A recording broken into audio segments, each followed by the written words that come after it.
निश्चल तत्वे जीवन मुक्ति का मतलब है कि जो इंसान अपने इरादे में अटल है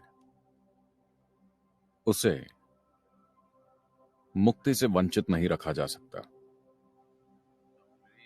ज्यादातर लोग अपने पूरे जीवन में भटकते रहते हैं और उन्हें समझ नहीं आता कि वो क्या करें।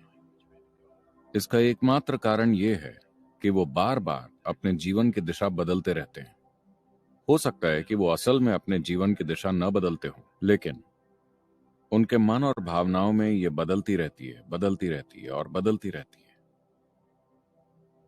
इस अस्तित्व की प्रकृति ही ऐसी है कि आज ये एक वैज्ञानिक तथ्य भी है, लेकिन ये हर योगी का अनुभव है कि इस अस्तित्व में ऊर्जा है और चेतना है। भौतिक पदार्थ जैसी कोई चीज नहीं है।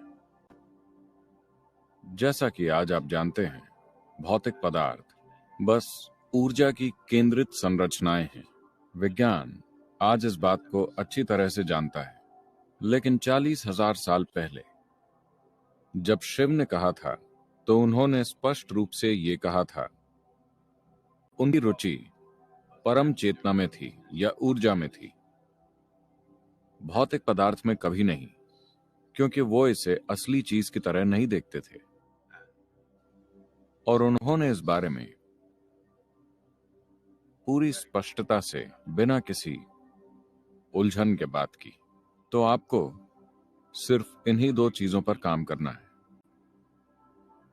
अरे, आपने हमें बताया क्यों नहीं?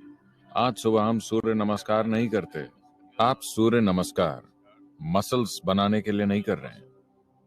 अगर आप ऊर्जा को जानना चाहते हैं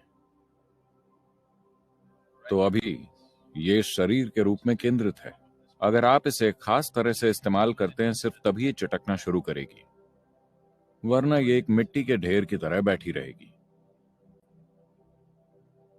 अगर इसे यहां बैठकर चटकना है तो इसे एक खास तरह से रखना होगा।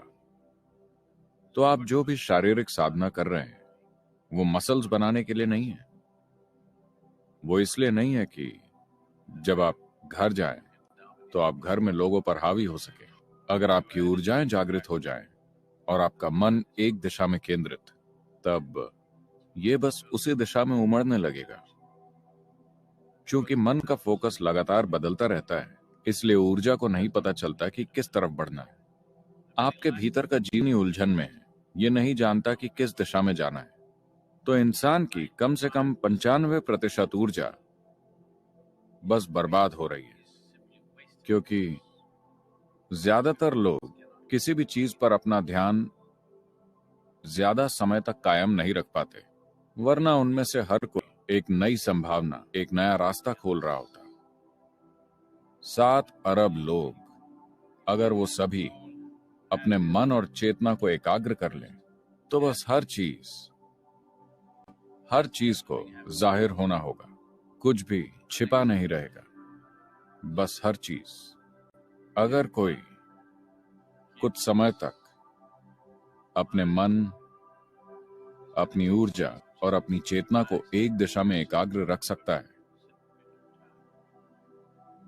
तो उसे न सिर्फ इस जीवन की प्रकृति का अनुभव हो जाता है,